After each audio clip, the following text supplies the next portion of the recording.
And so I just encourage everyone if they would say a prayer for Magistrate Poston. He's having some medical issues and having a doctor's visit this morning, so we'll keep him in our prayers. And I'm going to ask our road supervisor, Bobby Groves, if he'd lead us in a prayer, and then we'll have to pledge the flag. Let's pray, please. Father, thank you for this day and for the many blessings you provide for us each day and how you watch over and protect each of us. We pray for our community and our state and our country at this time that there would just be peace and unity, Father. We pray for our leaders that they would make decisions and guide them in a way that will be pleasing to you. Father, we just pray for our first responders and the people that defend our community and our country. May you bless them and watch over them. We thank you that you love us and you watch over each of us. In Christ's name we pray. Amen. Amen. I pledge allegiance to the flag of the United States of America and to the republic for which it stands, one nation, under God, indivisible, with liberty and justice for all.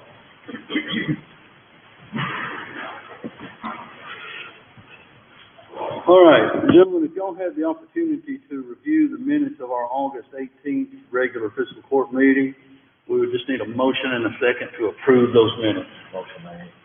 The motion by Nate, second by Myron. Any question or discussion? All in favor, aye. Aye. Any opposed? Motion carries. Next, thankfully, we're going to get Jada to come and talk to us instead of the sheriff, but we have on the agenda to review and accept the 2019 sheriff's tax statement. So Jada, the floor is yours. Thank you. Good morning. This year, or this 2019 year, the sheriff signed for over $14 million for taxes. Of that, you'll see on your form about a third of the way down. The county portion was $1.6 million. After you take out homestead exemptions and 326 unpaid bills and the October discounts, you'll see close to the bottom, the amount due to the county was $1.5 million, a little over that. While preparing this settlement, I found one bill that was paid out twice. So you'll see that number in red of $63.44.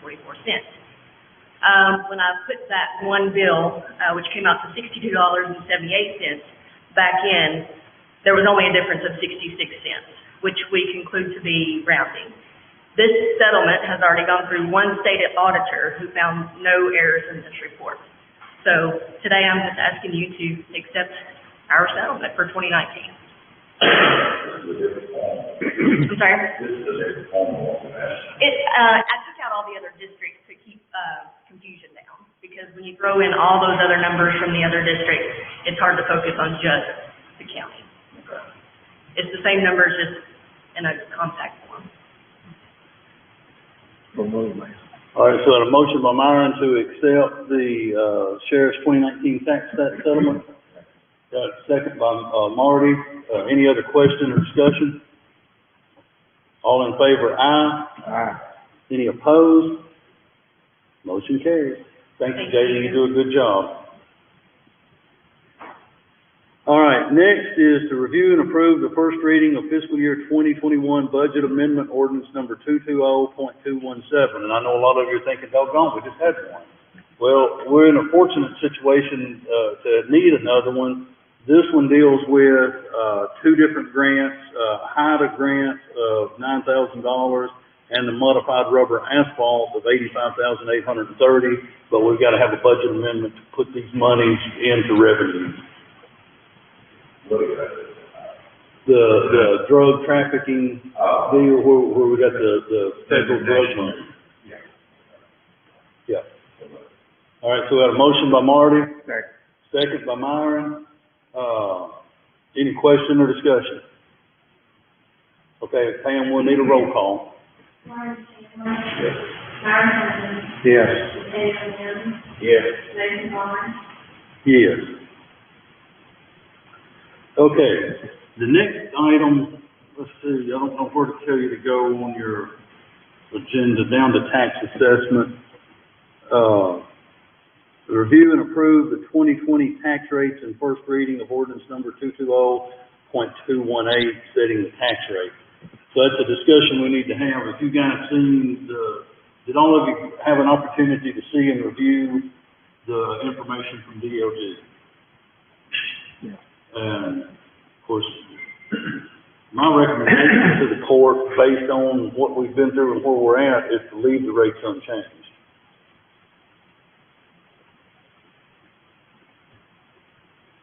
So that's the discussion we've got to have before we can have the reading of an ordinance.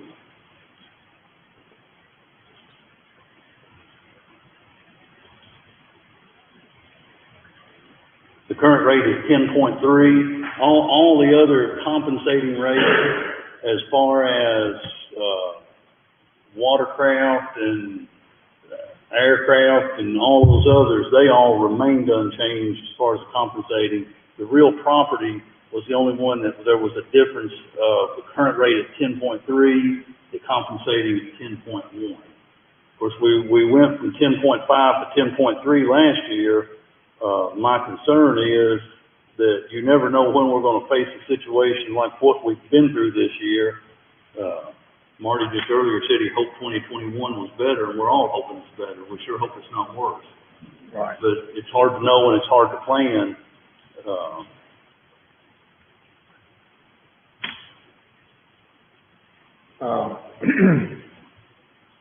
This year has been hard on a lot of people. Very, very hard. Now, we're not talking about a great deal of money. I haven't calculated. I don't know how much it would be from the difference between 10.1 and 10.3. But I think all the other taxing districts have took compensated rates. They haven't. No, I know the extension office left their rate unchanged. Okay. Library did. I don't know about the library. Libraries voted to take the compensating rate. School board, I'm not sure they reduced their rate. I'm not sure if that was compensated rate. That I don't know. Was it compensated rate? I have no idea. Ambulance, are they taking compensated rates? Like I said, it's not a great deal of money. It's not a great deal, but when you start looking at like the last 7 years prior to last year, I think for that entire 7-year period there, the rate was 10.5. And I think there were opportunities in that 7-year period to bring the rate down due to compensating, but it was left unchanged. Then we went from the 10.5 down to 10.3. If we dropped to 10.1, the problem we'll face at some point, I don't know when that point's going to be, but the problem we'll face at some point if we continue to regress on the tax rate and we ever do have that big downturn, you're going to have no choice but to make a huge increase to make up the revenue loss by continually taking that regression. One good thing we have going for us is that our tax assessments are up. And our growth, our building in Central County in 2020 was better than 2019. True. But you are right. True. If our economy slacks. And property values decline and those type of things happen, and which will happen. Oh, it will happen. It will happen. But and there's no way that we can make it up quickly enough by taking a 4%. So in other words, if we regress to the 10.1, and let's say, God forbid, 2021 is even a worse year than 2020, and we see a huge economic decline, and we see a great decline in property values, then we're at that 10.1, and all the property values are down. Even the 10.5 we were at the year before last won't get us back to the dollar amount that we will need to operate. Because even if property values decline, it doesn't change how much money it takes to operate the sheriff's office or how much money it takes to operate the fire department. But again, on this one,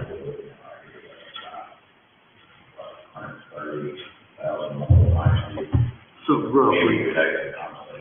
Yeah. And what I'm wanting to encourage you guys to do is not focus on the dollar amount as much as a rate that makes sense. Because if we're fortunate enough to continue to see growth and continue to see property values increase, then having that additional revenue from that, that's how you want to do it rather than raising tax rates. And along with the growth, and the sheriff may can attest to some of this, and here's another thing, I keep bringing up the road department, and fortunately and thankfully, we're still primarily funded from the state on some of that, but at some point, and this has still been a big discussion, I know it's been a huge discussion the 2 years that I've been here, and probably prior to that, is the gas tax, and the state legislature is probably not going to pass a gas tax. And as things increase at the state level, the funding for the road departments are going to continue to decrease too, which means we're either going to have to lessen what we do, or we're going to have to bolster that with some general fund revenue that we've not been accustomed to doing.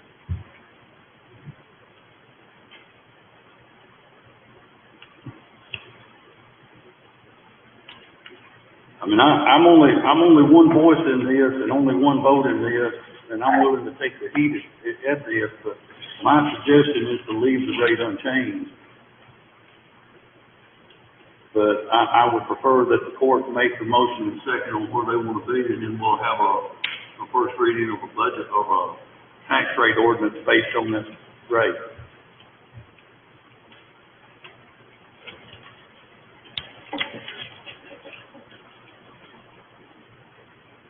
I wouldn't disagree with anything you said, by no means. This year has been an extraordinary year. And, That's an understatement. I hope, you know, we're not starting off this new fiscal year. We're not starting it off in leaps and bounds either. Thank God our unemployment rate has adjusted. But we got, you know, we come from what, a 19% unemployment rate in what, April or May, and now we're here at 5.3, so that's a blessing in disguise, but, it's hurting, this pandemic has really hurt us. And thankfully, and we'll talk about this in a little bit, thankfully we have gotten some help that's really gonna put us probably in a better spot than we would have been otherwise. Yeah, we'll see. Yeah, I mean, which, we can't count on that. no, that can't be a given year after year, especially if you have a mess. That's not gonna be here, you can't count on that one. I just know that financially this year it has hurt a lot of people. A lot of us have been fortunate, but there's a lot that's hurting. And, some have not regained their jobs back. Hope they'll come back, but some of them have not. I agree with what Mason is indicated here today, but,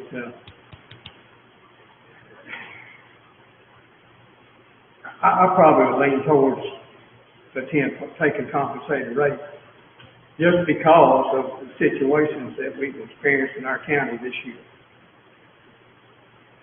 I mean, that's the will of the court. I would advise against it, and I think it's a mistake. I mean, I'll go on record as saying that.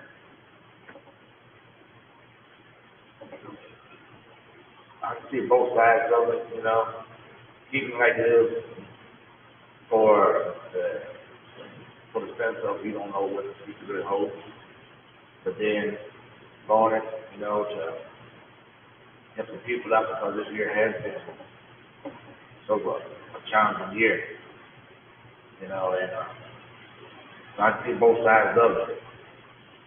You know, there's really no win-win situation that we're in. So no one don't know what the future holds at all. I know, yeah. So, you know. On a $250,000 house, you're talking about a difference of $50. Yes. And I mean, I'm not making light of that, but my point being that whatever your economic situation is pertaining to your job, and you're living in say a $250,000 house, the $50 I think is going to be irrelevant.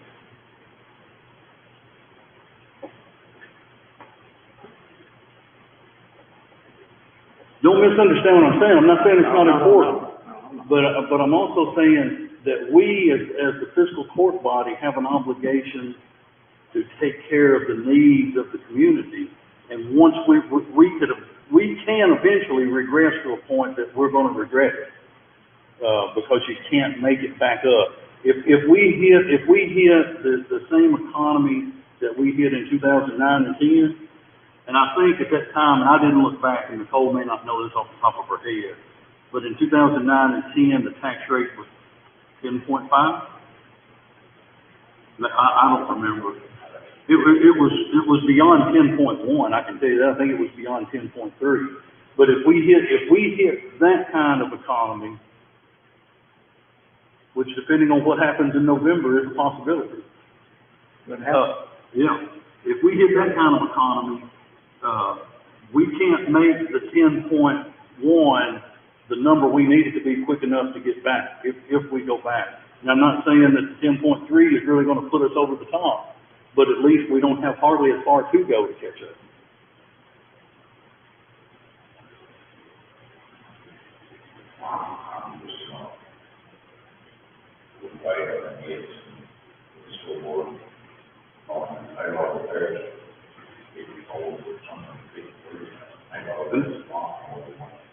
And the point being, and here's the thing, and I appreciate them doing that, but the point being there too, for a big portion of last school year and going into this school year, they're not really providing the same service that they typically provide. We're not pulling back any services or any provisions for the taxpayer that we typically provide. I'm still waiting for our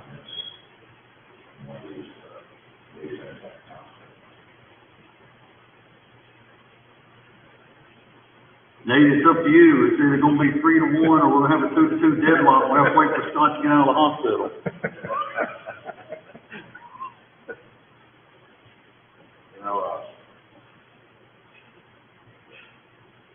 It's very seldom that we're given a break from anything.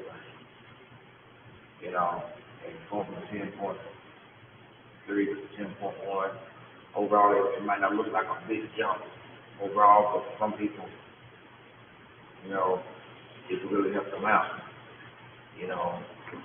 Not saying and not wondering what's going to happen tomorrow.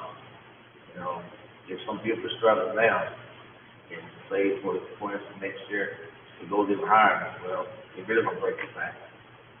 They didn't have that period that where they could better say. Maybe going down to 10.1 would have come out. So now, like I said, it could be a big jump next time. I mean, who knows what the future holds? And I don't think any of us knew what was coming at us in 2020.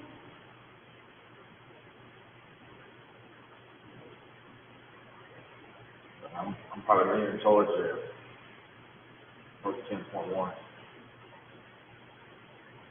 So just so y'all know, I'm not going to be disagreeable with you.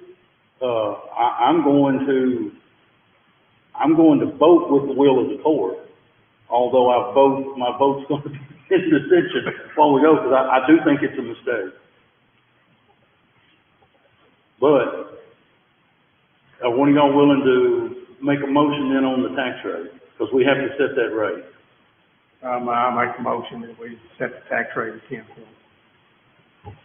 10.4. 10.4. 10.1. Which you're thinking, no, I was 10.1. I thought you said 10.4. No. I thought you fell asleep over there. No, not yet. All right, so Myron's made a motion to set the property tax rate at 10.1. And I assume as part of that motion, leaving all other tax rates unchanged, as the compensating rate also left those unchanged, if you read the paper. Yep. And so, real property 10.1. 16.1. No, it's 10.1. Yeah. Motor vehicle is still at 16.1.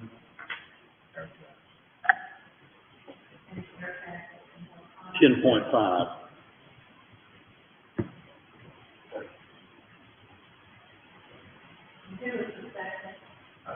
I heard Nate first. I heard Nate. I called Myron and Nate. That's who I heard first.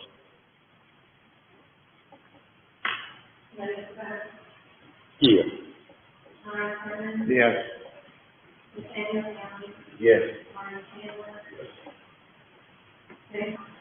I am reluctantly going to vote yes because I don't want to be argumentative with the court over this one. It's not a tremendous issue, but I wish we were retaining the tax rate. All right.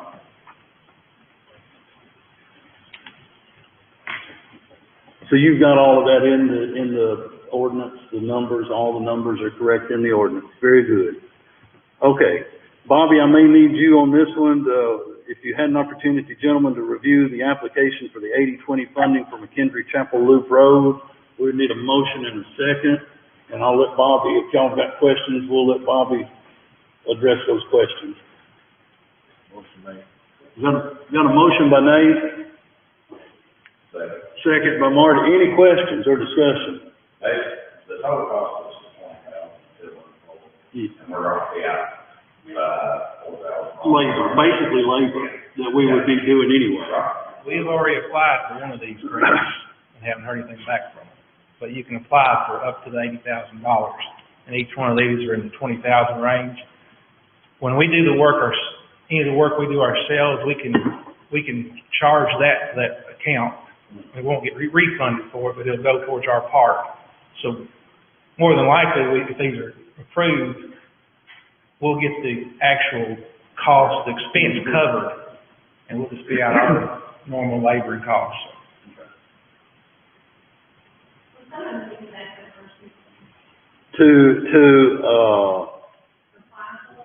To apply for the 80-20 funding for the McKendree Chapel Loop Road project and authorize the judge to sign it.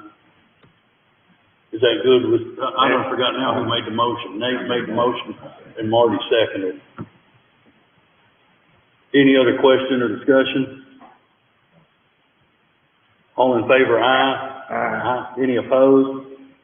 Motion carried. The next item is one of those things that makes my blood start to boil. And so we got this memo from the state, and I told Carter we weren't going to charge these fees, and he said unless I tell him not to, or he's advised by the court, he really had no choice. And I said, well, I'll be glad to tell you not to, but I would like the court's full backing on this. And what's happened here, of course, obviously the state has told restaurants you've got to operate at a diminished capacity. And so now some restaurants, I'm not really aware of any in Simpson County at this point, but some restaurants have put outside tents or canopies because the outdoor seating is unlimited while your indoor seating capacity is limited. And so, you know, I think about any business that you're running, if you're limited to 25 or 50% of your business activity, it's going to be kind of tough to make it. So these restaurants are kind of getting innovative with outdoor seating and putting up tents or canopies. So the state sends out this edict here that if these restaurants put up these canopies, it's going to be subject to permitting fees.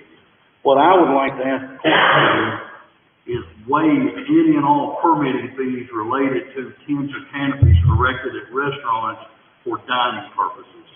You want to do that permanently or just for the period of the emergency order? Yes, just during the seating limitations because of emergency order. Now, I'm not saying we're not waiving the inspection. We'll still inspect because we do want the tents erected safely and the people sitting there that we be as relatively sure as we can be that tent is safe, that the gust of wind comes, it's not going to collapse and fall in. So we're not going to waive the permit. We'll just waive the permitting fee because I don't like the idea of these restaurant owners being told you can only operate at a certain capacity, and now we're going to hit you with a fee if you decide to put a tent up to try to bring your revenue up. And the only reason I mention that, Judge, is because God willing, one of these days, the emergency order, the order declaring state of emergency will expire. Let's hope so. And, you probably need to go back to situation normal now. Yes, absolutely. And this would be for dining purposes only. If a restaurant's erecting a tent because they're gonna have a concert at their facility or something of that nature, then they would still pay the fee. But if they're gonna erect the tent Just for dining. for dining purposes only, we would still do the inspection but waive the fee. And I don't know, Carter Mike can address this. Do we currently have any in Simpson County? At this point, we don't, but we can.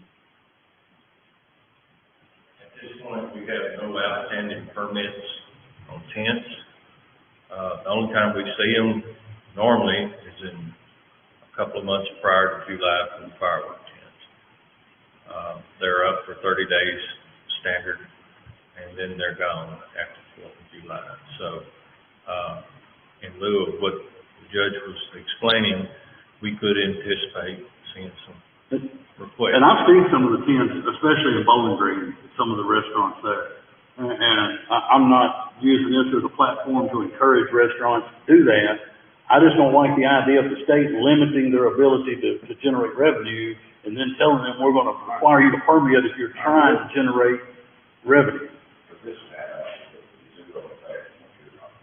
Yeah. This will only be a waiver of fees for restaurants using the tent for dining purposes only. Still has to be inspected. And we do observe a cost for that, and that's a cost that's really a wash, what we charge as opposed to what the services are rendered. So,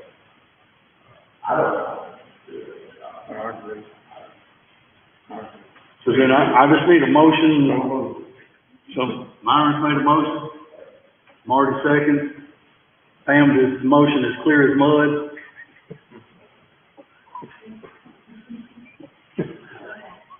You're good? All in favor, aye? Aye. Any opposed? All right. Gentlemen, if you had an opportunity to review resolution number 220-09-01 EMP, I would like to submit this employee resolution. Obviously, at budget session, we were unsure on where we would be. We've got our first round of CARES reimbursement at just over $317,000, and we still have approximately $315,000 of our allotment yet to be reimbursed. And I don't know, but I would say probably at the end of this month, we'll probably make another reimbursement round that will get us pretty close to that allotted number, right, Nicole? End of October, and we'll be at that number, which really we're gonna end up being honestly better than probably what we would have been. Yeah. Issue right here is, we did actually have some pretty much everything done that we had, and I would request that it kind of start to yourself and entire group.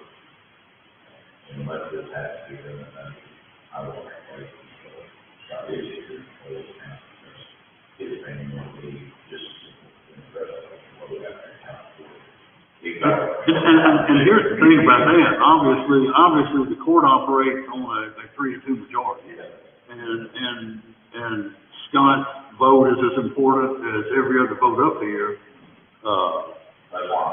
But if we have at least 3 people that says, hey, this makes sense, let's do it, it wouldn't matter if Scott were anti, I mean, you know what I'm saying? I don't think I'm anti, Yeah. when it comes to the county employees, having have a say in it, I think is important. Yeah, That's not. Basically, this doesn't reflect all employees. I mean, tell me where we're at with the rest. well, the rest are already beyond what's being requested here. Percentage-wise.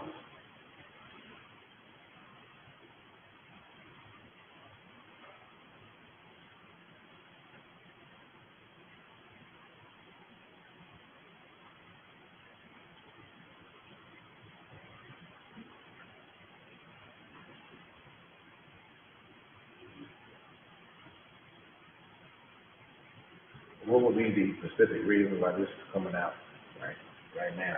Well, my understanding was as we went through the budget, we were holding up on all of this because everyone was concerned about where we would be revenue wise, because it looked as though we were gonna be, I kept using the word 500,000, but it was truly about 480,000 short in revenue. As it turns out, we're gonna gather about 632,000 in reimbursement, from the CARES Act. So we're gonna be somewhere in the neighborhood of 150,000 above where we would probably have been otherwise in revenue. But these numbers here don't reflect pension. I think that one spread does. Does it? Yeah, What I'm looking at. the one spreadsheet does reflect it all. Oh, okay, yeah.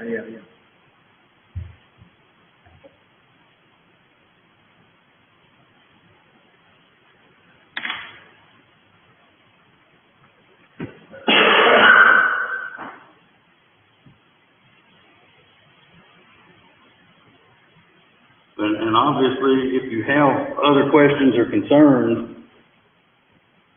and I understand, and I totally get what Marty's saying, it could be tabled until our next meeting. And then, at least at that point, if you have other questions or concerns, we could address those in betwixt that time. Unless you feel good to proceed today. And overall, what I'm getting the feeling from everyone else here, I think it would be best to take this until we all, make it more fair. There's something I'm always looking forward to. When it comes to moving forward, I would like to be here, I respect the style. We should have, we still have a medical issue with next morning, that's to do the plan, but this is something we could, have no doctor today, I think, I would respect it.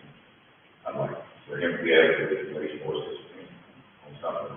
And I think this is a very good thing, so I think each one of the bottom should be able to have all this heard. And, this is not something that has to be on the day, 2 more weeks, I don't think it's gonna hurt, I value everybody's opinion except from this report. I don't even want to be behind the same, do everything. So that's the only reason I do it. So we'll table that item until, September 15th.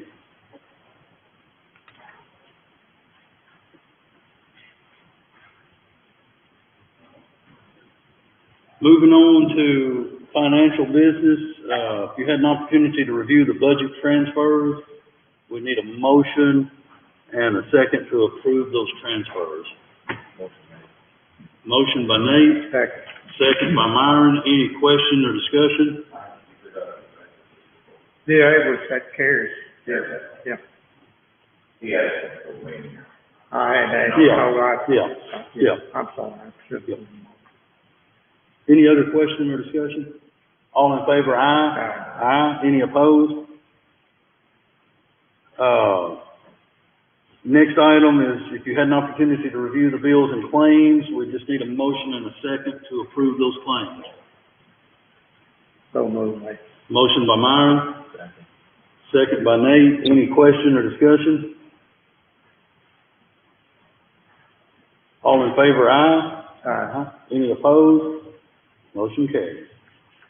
All right, moving on to reports. I've got a handful today. Judge, I see a couple other things on the agenda. Oh, boy. 3 cash transfers. Oh, cash transfers. I'm sorry.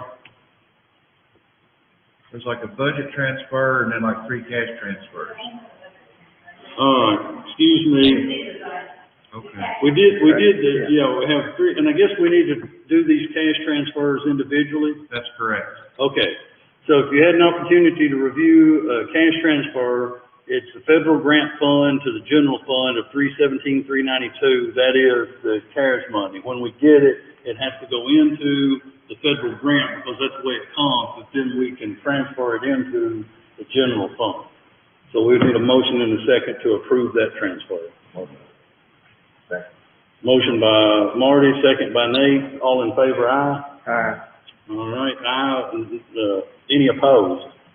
Motion carries. All right, next is the cash transfer from the federal grant fund to the general fund of $7,680, and this was the sheriff's, no, that's right, the Help America Vote Act for the clerk's office. Okay. And it's the same way, it's federal grant has to go into that account, but then it can be transferred into the general fund. Motion by Myron, second by Nate. Any other question or discussion? All in favor, aye? Aye. Any opposed? Motion carried. And then finally, is a cash transfer from the general to the jail for $15,000. And this will be to cover payroll if the Class D money doesn't make it by the next payroll, which will be next Friday, which is the 11th. And last time we got on with, Yeah. So motion by Myron, second by Nate. Any other question or discussion? I don't, have you got that on the tracking? I mean, well, I can get you payroll percentages. I don't know right now on the top of my head. No, I mean, I question overtime, you know, and that's. Yeah, no, I think it's, yeah. Yeah.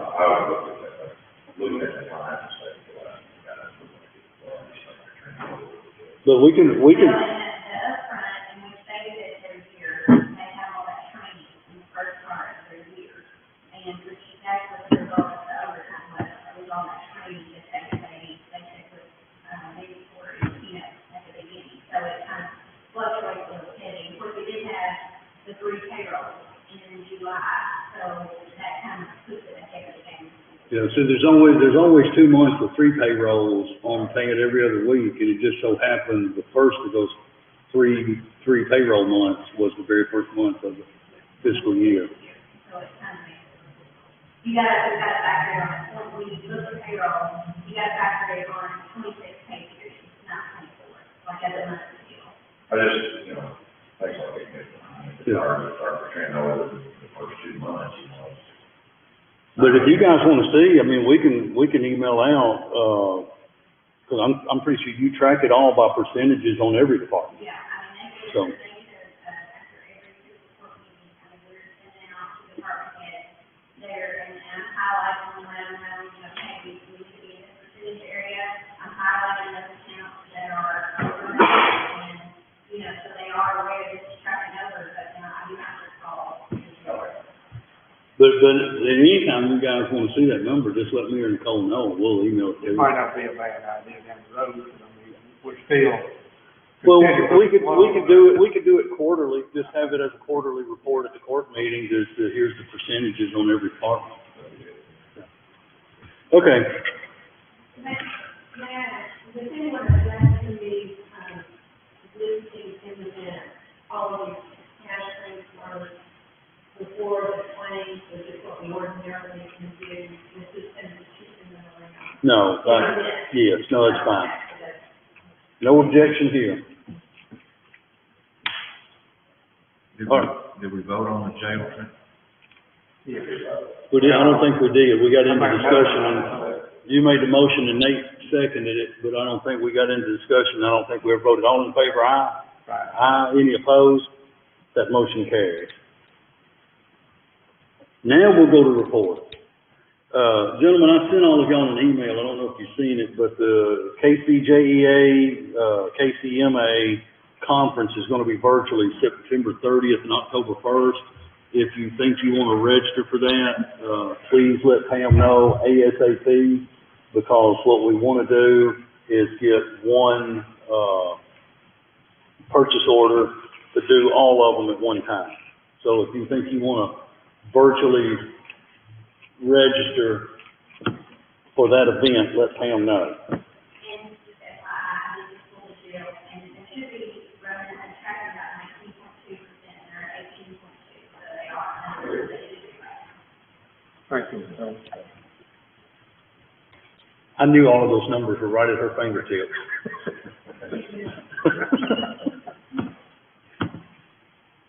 I'll be honest, I've not asked her for any number that she can't give.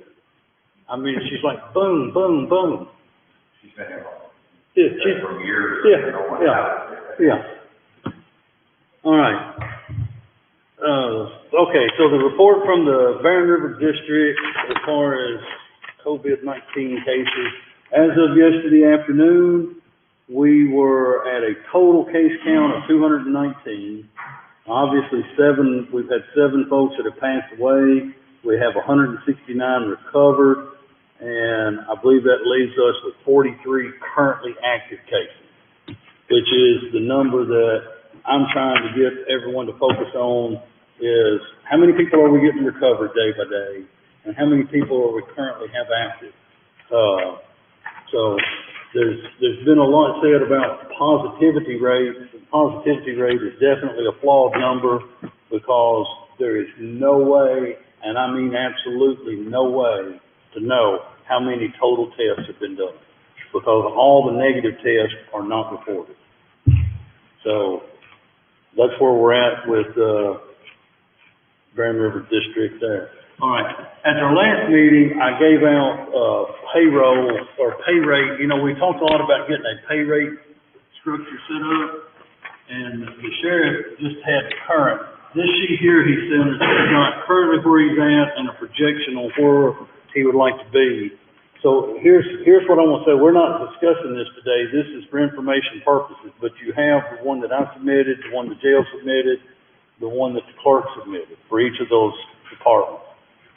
I want to encourage all of you, if you have any questions at all, talk to myself, the sheriff, the jailer, or the clerk. And I know we're still a long ways away as we've only gone through 2 months of this current fiscal year, but I really would like to see us have a pay rate structure going into our next fiscal year. Now you say, well, that's 10 months away. Yeah, it may be 10 months away, but we're only 7 months away from starting on budget stuff again.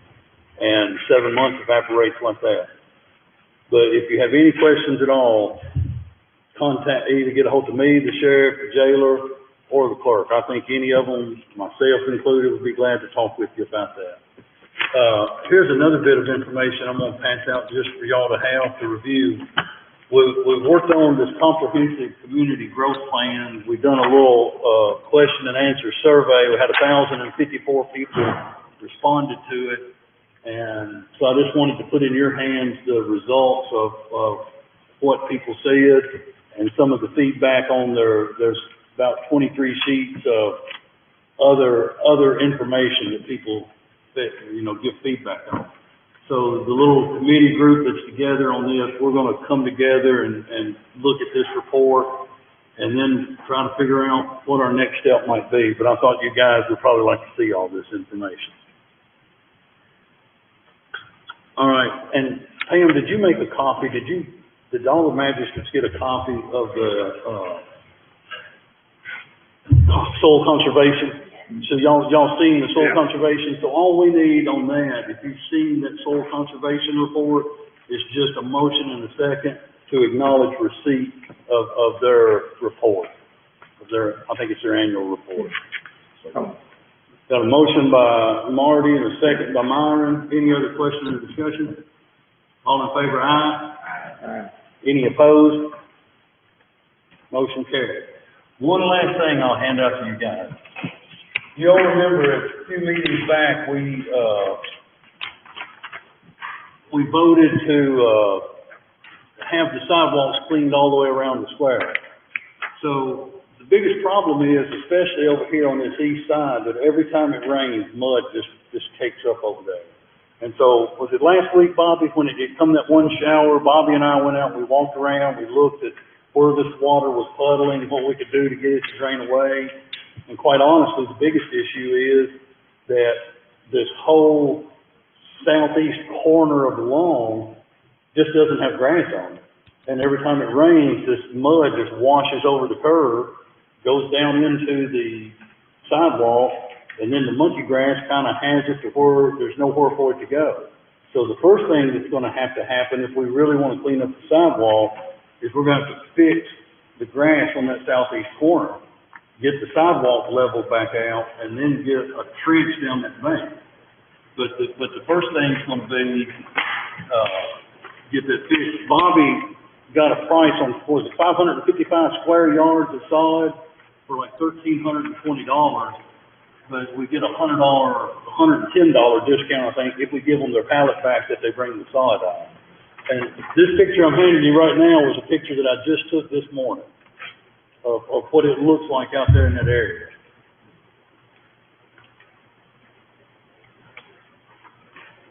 So obviously, I mean, to get it to where we don't have mud there washing down on the sidewalk, I think that's your first step.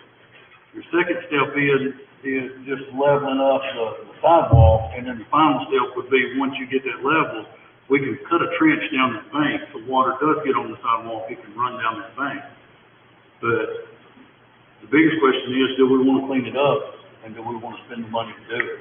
Because I've held the guy off on pressure washing, because if he had come and pressure washed when he was ready to do it, this right here is what that sidewalk would look like today, even after he pressure washed it. Well, that sod did underneath those trees, and I'm just saying. I'll let Bobby, Would that sod, would it live underneath those trees? I mean, something, I don't know where the grass went. well, and I think it's been sown a time or two.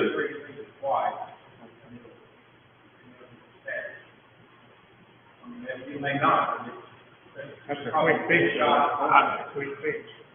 And we're heading toward the time of year which would be right to do it if we're gonna do it. I don't have a problem with sod. Now bear in mind, you're gonna be the $1,320 for the 555 square yards of sod. But you're also gonna have the time and labor of, because Bobby will bring equipment up here, because what we'll have to do is take that ground and take it down, probably 3 inches. Get that out of here, haul it off, lay the sod in. He says his guys can do all that, but I mean, as we head into the fall, I mean, they're out of mowing season and things like that. It could be done. I mean, the number one question is, do we want to clean up the sidewalk around the square? Obviously, they can do it. I believe me, if Bobby tells me that him and his guys can do it, I absolutely believe they can. But they did not have any commitment to fix the sidewalk. Well, he says they can do that too. Are you gonna have to pull the bricks out? There's a section, we're gonna pull the bricks up, level and compact the sand, and just place them back in there. I make it sound easy. Is Raymond House having anything to do with this, or they talking? I have not talked to him about it. Well, I don't know, if you need a motion, I'll make a motion for fix the resod that corner. Resod that. That's fine. So we've got a motion by Marty to purchase the sod and give the road department permission to fix it. Nate seconded. Any other question or discussion? The only thing I'll say before we vote is thank you guys, because it looks horrible over there. I mean, How soon are they planning on doing this? you're talking probably what, end of September, 1st of October? I mean, because you don't want to get that sod down while it's still 90 degrees out. No, but what I'm thinking, if they do actually have to move this thing, where they have all that, it's not gonna happen. And I know, but here's the thing, if we do have booth there, we would just rope that corner of the square off. We just kind of coming from the bench, and I'd be glad to walk out there with all you guys after the meeting and show you exactly what we're talking about doing. I was thinking if they were gonna do that on the square, but they're not. We could easily rope that corner off at Booth Fest if they do. Okay. So the only thing I will say before we vote is thank you guys, because it looks horrible out there. So, all in favor, aye? Any opposed? Motion carried. With that, Marty? Last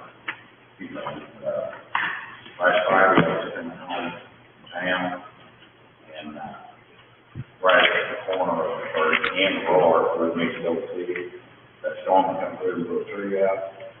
And I normally live in Big Cloud, but I know Gary Slade was there. I know, and I just thought, I didn't have time because the night was good with the weather guys for, friendly fire.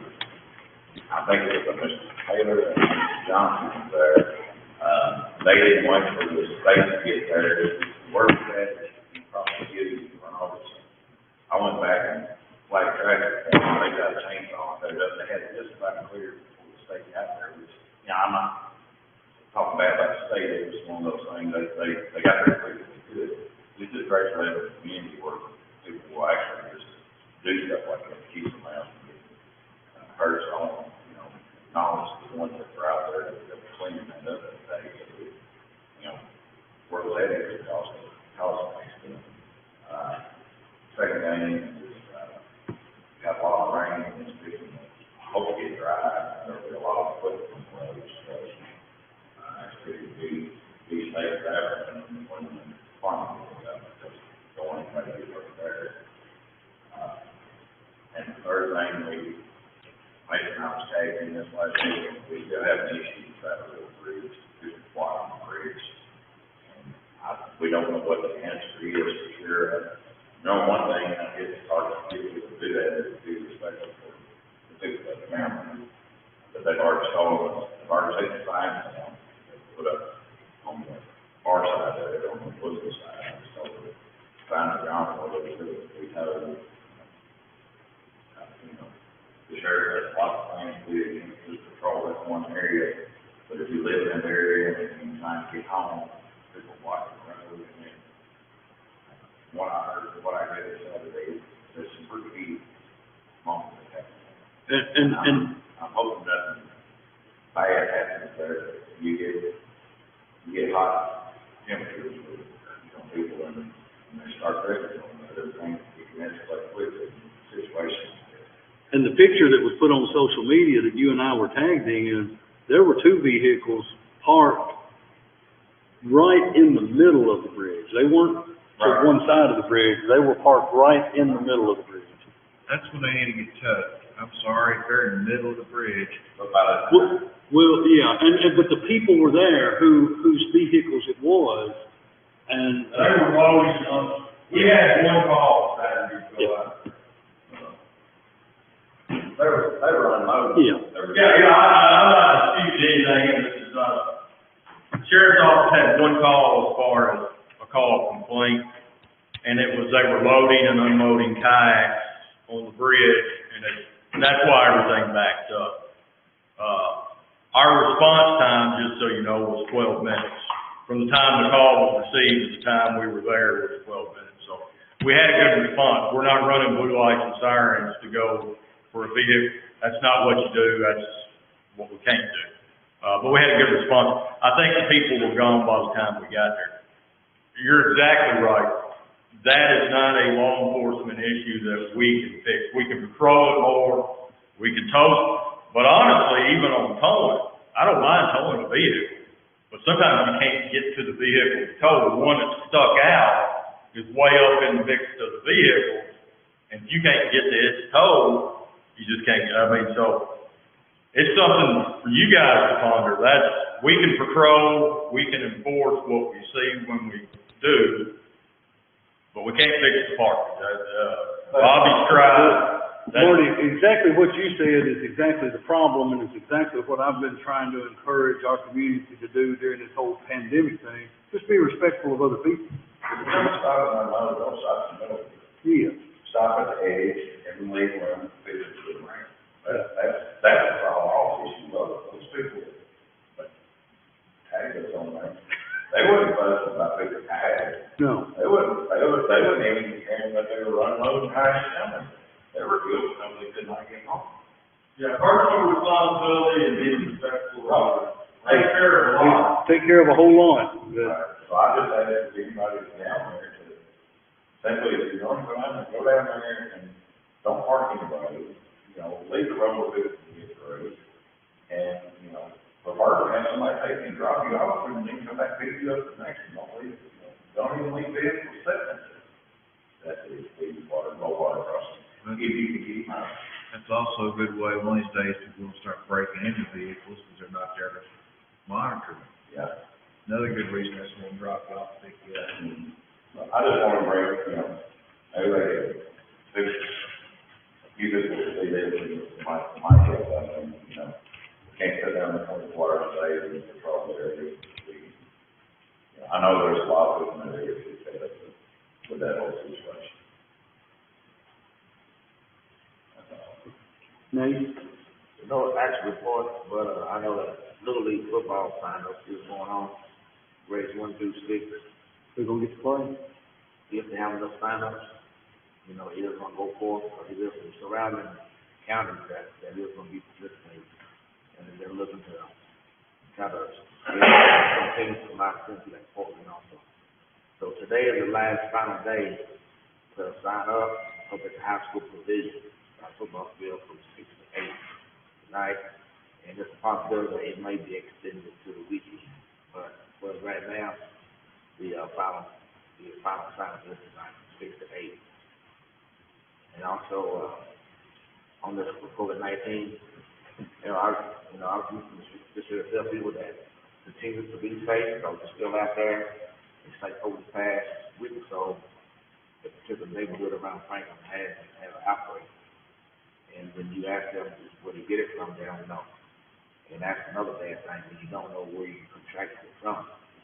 You know, but it's bad that when neighborhoods now start to really get outbreaks. So, and you can't pinpoint where it came from. So my thing is just continue to be safe and just know that it's still out there. You know, people want to get out there and move around. You just gotta be more safe and wear your mask. Mine? No report. No report. Counselor? One report, delinquent tax sale is 21st of this month. So if you can, please pay your delinquent taxes before they're up for sale to third parties, because the money go up, conceivably they could file foreclosures on your property. So please pay before the delinquent tax sale this month. Yes. I'm sorry, it's 21st. Sheriff, you have anything? No report. I don't see the jailer, but I do see Brent out there. Is any report from the jail? Our numbers are good? They were 216 on our total numbers, 189 paying customers today. It's a little better. Of course, we did the contract with Harris County, we're seeking out other opportunities or things like that. Very good. Brent, how many inmates are actually from Adair County? How many are over in our jail? How many are currently in our jail? They started with 9, 2 of those converted to state inmates. Adair County paying for 7 right now. Very good. All right, thank you. I don't see the clerk or anyone from the clerk's office here. I do see the fire chief. I know the fire chief's got something for us here. I will try to be brief. You guys remember back in the budget meeting, we were discussing, I asked for an increase in my budget on the fleet maintenance. I think it's right at 22,000. Has been for the past 2 or 3 years. It's been 20,000 for a while. The past couple of years, we've trended about 45,000. And I asked for that money up front. I told you it would be about December, and I would be back for money. Well, we didn't make it till December. I checked yesterday. I think we have $1,100 left. We spent about $9,000 on tires last week for the tankers. So we should be good there. In the past, we've just been doing the preventative maintenance in the sense of we're doing our oil changes, but we've not been able to, we've not had the extra money in our budget to do tires and those kinds of things. And all those problems have now come home to roost. So we've done that. And that took us down to like our $1,100. So right now, I know in the May, June is when we do our annual pump testing on the trucks, the maintenance on those pumps, which is an absolute must because of the ISO implications. We're going to spend about $5,000 there, roughly. So right now, addressing our other fleet, our 2 Crown Vics that we have. The one that Nelson is driving, the transmission is slipping on, and we're looking about a $4,000 repair there. The other one is You guys know how those vehicles go. The dash lights are all out, you know, it beeps at you every 30 seconds for some reason. We did get an estimate on that one, and I cannot remember. A couple thousand, or it was 1,000 or something.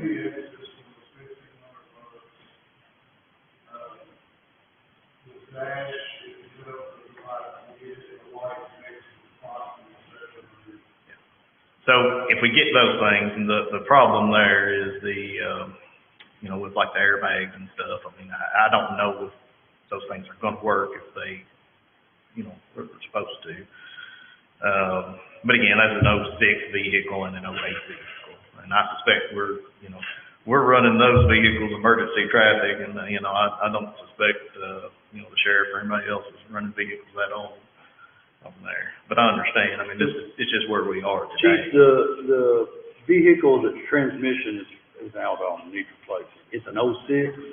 It is the 08. It's the 08? Cruiser. It's the one that Nelson drives. And Now, the other one is the one that we run for, you know, when we're out doing pre-planning and all that, that's typically the other guys. We use them for training, that kind of thing. This past weekend where we did some, training for the Swiftwater down in Tennessee, you know, we drove the pickup truck down there because it was the safest vehicle that we had, so.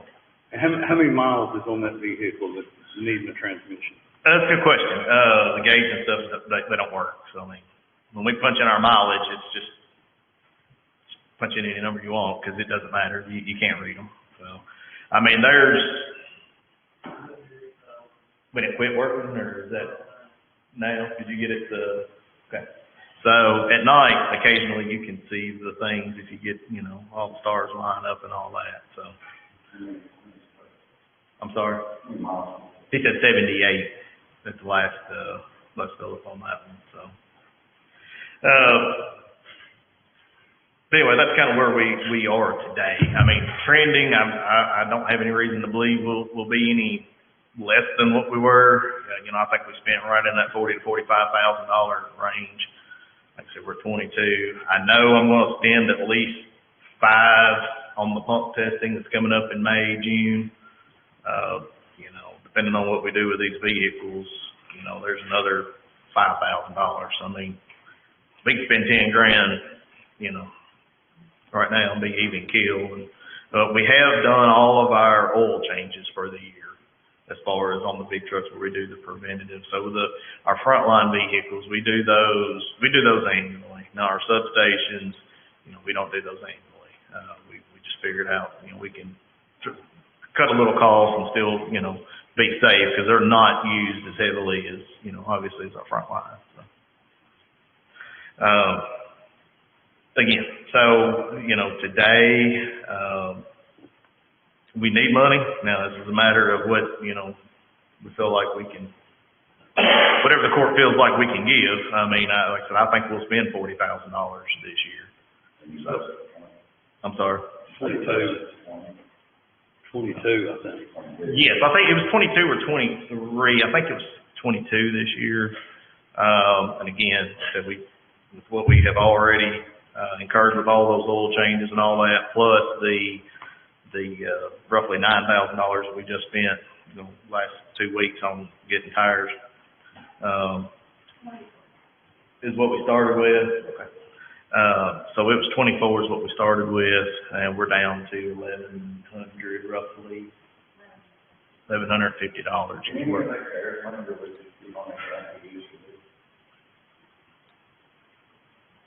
You know, I told y'all early on that in those meetings that we had, that this CARES money, all of it, what we sent and what we spent, and Nicole was in that meeting, so she can verify that I'm not just making this up. I think I told y'all guys after that one meeting that really what we do with this money is at the discretion of the judge. For that matter, we could buy them another vehicle rather than putting a $4,000 transmission into a 12-year-old car. Yeah, 12-year-old car. And I mean, here again goes back to, I think, the problem with government overall and kind of where we're at today in this state.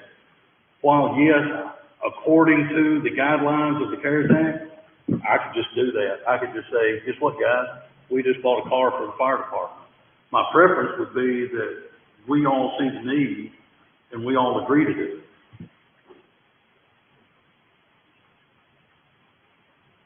I was wondering that money could be used. Absolutely, we could use, I mean, literally, once we get that money and it's transferred into the general fund, we literally use it for whatever we choose to use it for. And I'm good with that, obviously. I mean, if And that we is a want question we to, need to ask is, do we want to put a $4,000 transmission into a 12-year-old car?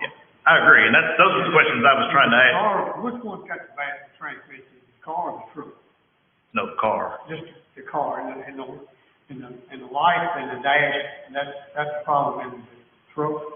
No, that's in the Both other of them. car. Well, both of them have issues. The one Nothing wrong with the that's truck. completely out is the 06 Cruiser. Okay. And it has, that's the one we were talking about, the display. We went to get all that checked. But again, I hated to throw good money after bad. But I understand, where we're at and, economically. And, we just make do and patch it up for another year. But again, at some point, it does become counterproductive just to keep throwing money at it. If you would like, I mean, if we want to explore the idea of getting a truck, then, we can sit down and I can get you some numbers on what the state contract is and what the vehicle that I feel like is going to meet our need for a while. I don't mind doing that, but I do need some money today, in some fashion, potentially, because, again, we have $1,150 in the budget, and I have a tanker right now that's somewhere between Shelbyville and Bowling Green, and those guys are back and forth arguing between whose problem it is to fix it. It's either international or, it's a K&E problem. And this, again, that just occurred yesterday, so. But we don't have any idea what that repair is going to be. It is potential, it could be $0. Okay. If it is a issue, we had, 2 or 3 weeks ago, we took it up for a separate issue, but while it was there at International, transmission basically went out. I mean, it was not going into pump gear. And then it was an ECM issue. They changed that, and, it's a software deal. You guys know those things have gotten so finicky and all. It is potentially, if it falls under the problem that they have already fixed, it's a $0 issue. If it falls under a transmission, from actuator where it's going from drive down the road to now I'm pumping, those are several $1,000, $4,000 or $5,000 potentially. My experience, you got a truck in the top, you get out of it. That's the problem. That's what, $1,100, I'm like, if it is anything, that's not gonna be enough. So could we authorize something, let's say like a $7,000 cash transfer from the general to the fire department? I think that would be safe. And then take a look at what the cost would be to replace that one vehicle versus the $4,000 transmission. If we have the money, I would say go ahead and do 10.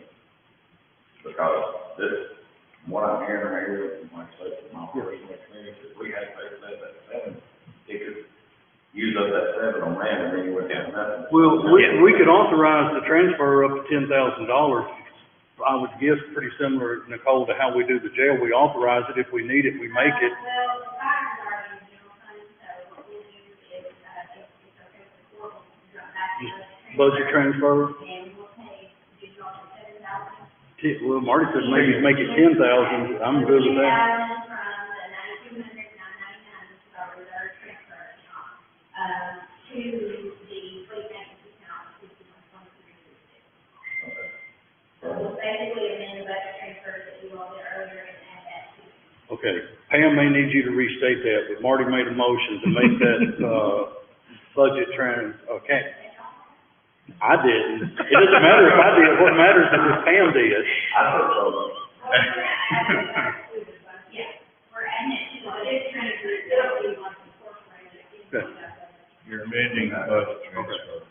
But Marty's made a motion to amend that budget transfer. Need a second? Myron seconded. All in favor, aye? Aye. Any opposed? That motion carries. All right, well, thank you, gentlemen. Like I said, I wish I had some better numbers for you, but I just don't. It's And I say, being get assessed. us some numbers on the vehicle, and once you get those, I'll go ahead and email that to the magistrate, so Okay. they can look at it prior to our Absolutely. next meeting. That So, sounds Mike, good. Mike, Yes, sir? the car that has the lighting issues in the dash, that can be repaired for around $750. The instrument cluster was just required for repair in mine, and it's around $700. But the other car also has ABS issues, the braking system, and the airbag issue. On the one with the instrument cluster With issue? the instrument, it's in worse shape than mine is. Mine just has the transmission and the ABS issue. Both of those vehicles are falling apart, unfortunately. Our issues again, so we opted to go ahead and fix the instrument cluster in the car that he was driving, because it was the newer one, because, when you're driving, you need to know how fast you're going, all those type of things. His transmission, though, then started becoming an issue of, starting to slip, and, obviously, that's not good. That's correct. Yeah, he's in the 08. But again, it would be my desire to ultimately, we can just get rid of both of them and manage with, if we get a newer vehicle, and I think we could, You can we could do something different, yeah. Well, and the whole issue is with the truck was because, like, again, I mentioned this class that we went down there too. So when that truck is gone, we don't have a backup truck for, if we need the boats, the gators, and even when we do have an event and we have that truck, usually if we're taking the boat out somewhere, you might need the gator to move people back and forth. So, you need two of those. So, when instances when we need that second truck, we're usually, one of the guys, somebody has a truck there, Nelson brought his personal truck in and we left it at the station, for those 2 weekends that we were gone to have as a backup. And that is our contingency plan. And in the past, we've also, going back quite a bit of time, we've got a public works vehicle and, one of Bobby's old trucks and left it up there, but you don't have the emergency lighting and all that they, he does on his POV. So. But I'll be glad to get you those numbers. Yeah, let's get those numbers Sure. together and take a look at that. All right. Thank you, gentlemen. Thank you, Chief. Carter, you have anything with planning and zoning? Bobby, you have anything else with road department? I don't think there's anyone else on the docket. All we need now is a motion to adjourn. Got a motion by Marty and a second by Nate. All in favor, aye? Aye. I don't think there's any opposed.